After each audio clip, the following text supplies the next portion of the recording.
Hey everyone, thanks for jumping on. Obviously, um, tough one tonight in Starksville.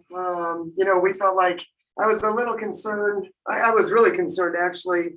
A team that just went through the adversity they went through with Rakia Jackson deciding to step away, and as a coach, this team's going to turn one or two ways. They're either going to rally the troops and just let it battle for each other or they're gonna maybe just kind of surrender and throw in the towel.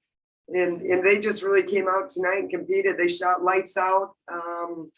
We tried to guard that 3-point. They're not statistically typically a great 3-point shooting team. But after they had their first couple, we said we wanted to tighten up on their shooters and just didn't do a very good job of that. Thought we did a good job not allowing second shot opportunities, but they're so good at probing the paint. They did a really good job playing with pace, playing inside out. But honestly, that probably the most frustrating thing for me is just our ability to take care of the ball. And man, Mississippi State, they're aggressive, they're quick, they're athletic, but there's still way too many turnovers that we don't have the sense of urgency that you have to in order to have a chance to be successful in this league. And I just feel like a broken record right now. But trust me, we watch it on film, we talk through it, we show when we do take care of the ball and we play with pace and when we have good movement and then obviously what it looks like on the other end. And that's the thing that I'm obviously most frustrated with. You're not giving yourselves a chance when you have 20 turnovers. Start with Chris. Robin, I know in the first half they're hitting three after three after three. What kind of adjustments did you make going into the second half? I think they only made, 4 going into the final minute before that one by Thompson, which kind of put the game out of reach. Yeah, well, statistically, I think they shoot as a team maybe 20, low 20s. And so they were just shooting lights out. Like I said, they had everything to gain tonight and nothing to lose. And those are scary teams to play. I've been coaching long enough that when a team hits adversity like they did, it's concerning because what can happen when emotions get involved. And they had, like I said, nothing to lose and everything to gain. And they shot the ball really well. We just, we talked about tightening up on their shooters. And Thompson, I think once she got to 3, we said no more looks, run her off the 3-point line, but she ended up with 7.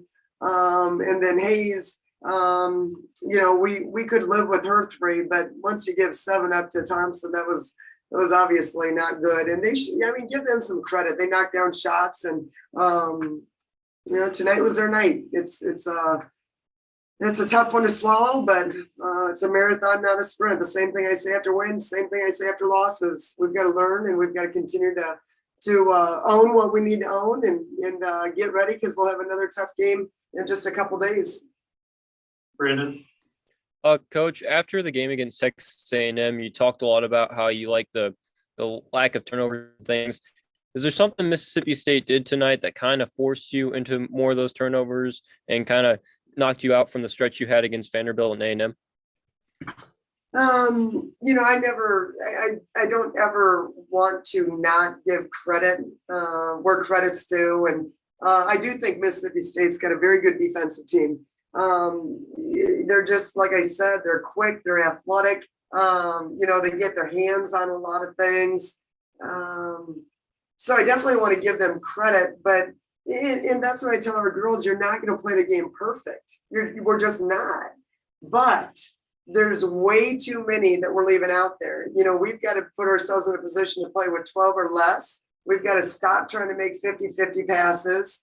And we've got to be tighter with our handles. So give them some credit. But no, I think we've got to take ownership of at least 10 of those. Shannon. Hey, Coach, I just was kind of curious on the decision making as far as switching to start LaDasia Williams. Was that a reason of size, or was it any other reason? The start of the game. Yeah, so instead of taking Asia Blackwell out of the starting lineup and putting LaDasia Williams, was that Yeah. a size reason? No, that was just violation of team rules. Chris, Robin, when you kind of look at the offense, obviously when you shoot 45% from the floor and like you guys did, how would you categorize the offensive play tonight, with turnovers aside? I didn't love it, to be honest with you. I didn't think we did a great job playing with pace. I thought they were really fighting to get through screens. And I think if we could have done a better job of just, maybe setting a little bit stronger screens and reading when they were chasing us and looking for our tight cuts a little bit more. I didn't think we had great separation within our screening action. Felt like we were a little bit of a magnet to the ball. And we talk a lot about screen assist and the importance of the screening action away from the ball. And, I don't think it was one of our better offensive nights. I mean, still shot the ball at a decent percentage, but we left some out there too. I mean, there's some layups underneath the basket that, you've got to be able to convert on the easy ones. Because you're playing in a tough league. You're going to have your battles on different possessions, but we got to clean up the missed layups. I didn't love our offense tonight. I thought we had a hard time getting into a groove.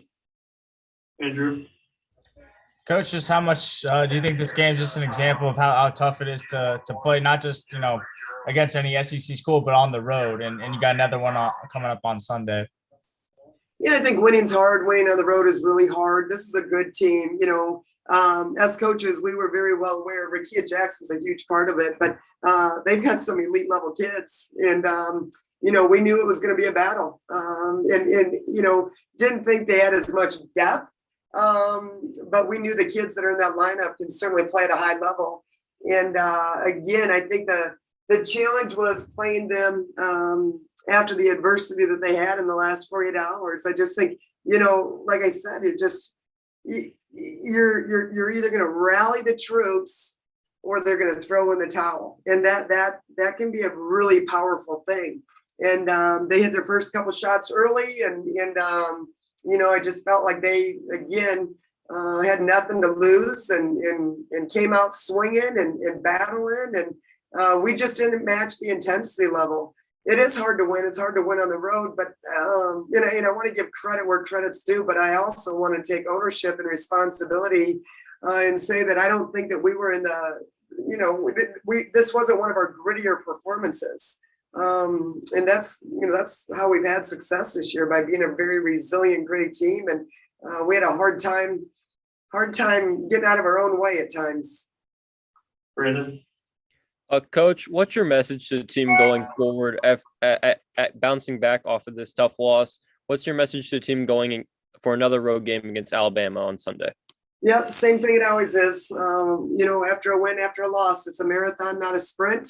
We've got to stay focused on the mission, which is being in the tournament in March. And so, we've all got to look ourselves in the mirror and take responsibility for, anything that we could control and continue to work on our craft and show up again tomorrow. So, again, it's not like we had certain games circled on our schedule. We constantly want to just continue the trajectory to continue to, ascend. And I didn't feel like we brought our best self today. And so we're going to have to look ourselves in the mirror and say, okay, where did we miss at? This is a team that plays off a lot of emotion, and it's a lot game after game, emotionally, mentally, physically. And we didn't do that today. So we've got to own that and go back to the drawing board and another opportunity this weekend.